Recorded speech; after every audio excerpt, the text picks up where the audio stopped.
Okay. Digital is overwhelming us. There's fragmentation, we're saturated. Half of you are checking your text right now. And we need a big digital detox, right? Yes, yes, yes, and yes. Now, I'm not going to give that lecture because you've been hearing it, many, many times in the media and from others. What I'm going to try to do today is to flip the argument. And I'm going to try to find the silver lining in all the digital madness that's taking place. And I'm going to talk about what I call the work-life advantage. We typically talk about work-life balance, but I'm going to flip it. And here's my argument. Digital understanding, behavior, and insight is fluid. What we do in our personal life, our digital immersion, has massive implications on what we do in our professional and organizational endeavors. The key is to figure out how to map those connections and to do so with humility and curiosity as new technologies unfold. Now, the way I'm going to attempt to make this point to all of you is by highlighting some milestones in my personal life, especially my last 5 years in Switzerland.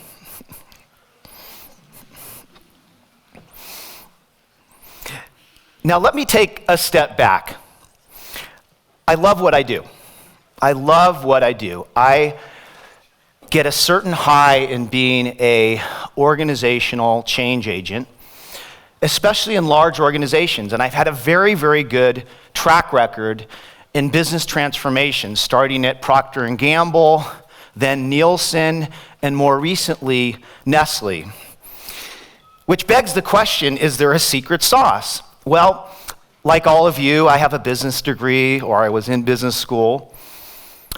I've had great mentors. I've had amazing business assignments. I started, survived, and sold a startup. But as I reflect on the success factors, there's no question in my mind that my competitive advantage has been how I've been able to translate that work-life advantage into business success. In fact, in all my leadership training, I always use the expression, trust your inner consumer. Your inner consumer is that compass for great business decisions and leadership. And it's what powers the work-life advantage. Now, I know what you're thinking. This guy's talking about gut. No, I'm not talking about pure emotion and gut. In today's environment, we are like big data machines. We are processing massive amounts of data every single day. We are sensing and responding. We are looking at norms and benchmarks. The latest data from Facebook, 1.8 billion people globally are checking their mobile phones 150 times a day. Again, we're all big data machines, which means the way we consciously or unconsciously process that data can lead to really interesting decisions. And let me start with a few simple examples. So my favorite place in Switzerland is the Matterhorn, like many of you. And I can tell you with very high confidence, you put the Matterhorn somewhere on the internet and social media, it's gonna get a lot of engagement, it'll get a lot of likes, or if they're selling posters, they're gonna get a lot of purchase. So take Facebook, for example. If you put a photo of the Matterhorn on your Facebook feed, I guarantee you're gonna get at least 50 likes.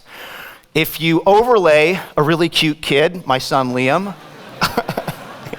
you're probably gonna double the number, at least 50% increase. If you add the iconic St. Bernard dog, you're definitely gonna get bonus impressions, okay? And we know pets are just predictably viral across the internet. Dogs or cats, our big data systems know that. Now, of course, if you add dad to the mix, you're probably gonna lose about 50%. Now, joking aside, the message here is that What we do in our personal lives in social media and digital is a real-time learning lab, and that can greatly fortify the power and the persuasion of our business recommendations. And that's the connection to business. We're all fundamentally in the business of persuasion. You know, whether we're building relationships or selling our case to the executive suite. And what the Matterhorn story tells us is that there is a way of presenting content, and there is there's an importance of context as we put content out there. Now, let me kind of take it a step deeper. Now, so I've been here for about 5 years, and you know, my kids and I have produced several hundred videos. In fact, we have a rule that every time we go to the ski slopes or to a cool museum in Switzerland like the Transport Museum or the Red Cross Museum, we produce a video, 3 minutes or so. And we even created a fun family brand called myaltitude.com that kind of serves as an umbrella for it. Now, on one level, this isn't a new idea. I mean, I'm from a family of 7 kids.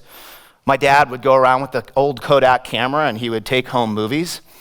But what was different back then is it took 3 months to see the final result, and there was never any editing. Today, we bring our iPhone, we capture the film, we edit it, we overlay sound, we put cool text graphics on it, we post it to Facebook or Twitter, we get feedback from friends, we may even do yet another round of iteration in one day. And from a business perspective, 2 things are going on that we need to internalize. Number one, we know that effective communication is heavily grounded to sight, sound, and motion. Visual communication, moving visual, can really, move the needle in terms of persuasion. But there's also process innovation.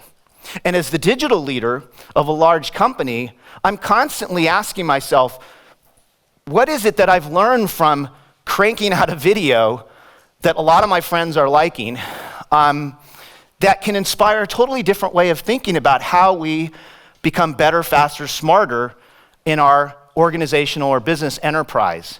And it's what gives you that extra edge when you're making recommendations, or when someone's trying to sell you on a really expensive campaign. You kind of harken back to that experience with your kids thinking, no, digital can help us do it much, much better. Again, exploit the work-life advantage. Now, the challenge today in the context of sight, sound, and motion is that it's evolving so quickly. You can't even blink your eyes. So here you have an example of, I recently was in the Color Run in Lausanne with my family. It looks kind of goofy, my live feed, but I've been trying to test everything out there, and the beauty of all these new formats, virtual reality, live, 360, you can pretty much do it for free on your own and get very, very quick learning. Interestingly, right after I did this, I got this long memo from an agency person, waxing poetic about live video, and of course I had my own experience, and again, it just gives me that competitive advantage to ask the tougher questions. Now let's move on to a harder area that I'm very passionate about, which is organization and collaboration. I think one of the most profound digital moments I had was after my wife and I had twins. Big inflection point. And I created one of my first blogs. It was called dosebebes.com. And, typical proud dad putting content up and everything. And initially, I was pretty much just out to build a community with relatives and a few friends. And then I realized that a lot of other parents of twins, or multiples, were joining my conversation. And I quickly learned that the art of creating a blog is as much about curation and community building as it is about publishing. And that the art of a good community manager is to dignify, to validate, to promote the content of others. Now, what's the work-life advantage there in a large enterprise? Well, in my company, we've spent a lot of time trying to build a large internal social network. In fact, we have about 200,000 employees on it. But the question is, how do you encourage people to share? Sharing is a huge productivity driver in large organizations. And for me, it was a pretty intuitive, natural leap. Every morning, for 5 to 10 minutes a day, I thank people who make contributions on our intranet. I give them a high five, I may leave a comment, and it's made a huge difference. It's amazing how just lightweight rewards can have a huge impact, but it's the same social media principle. People give a lot in social media because they want to feel validated. The same thing applies in an internal organization. And what's interesting about this score up here is that you can quantify your contribution, and I pay less attention to what I produce than the gains that I receive from others. Now, in a decentralized company like Nestle, sharing is everything.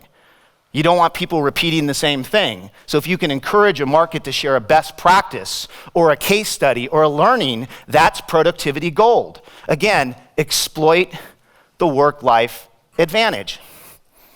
Here's another example. I ran in the London Marathon, and in order to be eligible, I had to raise a bunch of money. And I was pretty blown away at how easy it was to raise money within my social network. So surprised that it empowered me to bring some recommendations to my work. First, I started to dial up my crowdsourcing from employees. And when we decided to create an open innovation platform to solicit ideas from entrepreneurs, I felt a lot more confident making that recommendation because I had done it myself. And it was easier for me to push back on the naysayers by using my own personal evidence to make that case. Now, I've given you some kind of happy examples. Let me kind of push into a harder zone that I think is mission critical. This space is really complicated. We're dealing with a lot of data, and nurturing and growing consumer trust is absolutely critical. Everyone loses if we don't do this. I gave you some examples of my kids and everything. All of that activity puts me on notice. It keeps me on guard. It makes me more skeptical. A couple months ago, my Instagram account was hacked. The perpetrators even changed my name. And it forced me to really step back and ask myself, what am I doing in my workspace to ensure that consumers have the confidence that we are going to use their data responsibly? And it led to a lot of additional thinking. Recently, I helped push through an industry initiative, a consortium of manufacturers and retailers to develop consumer engagement principles to kind of create a different type of covenant for how we articulate the value exchange when consumers are giving data. I have to be honest with you. If I hadn't been so active in my personal life in digital, I doubt I would have had the courage to bring that type of a recommendation, not just to my current employer, but to a whole bunch of other companies. But this is where the personal experience fortifies what we're doing in the business environment. Now, in closing,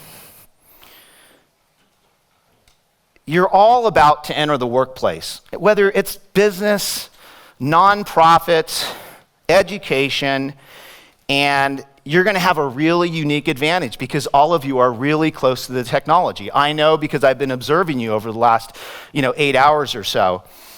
Think about how you can really internalize those experiences into competitive advantage. You see these things here. If you get an email from me, you'll see these 3 words. I remind myself all the time. They all come from my consumer mindset. How do we shrink interfaces to make them more friendly to mobile? How do we provide more service to consumers to create more value? How do we simplify everything? Those 3 words work interchangeably between the consumer and the business zone. Exploit the work-life advantage. Trust your inner consumer. Thank you.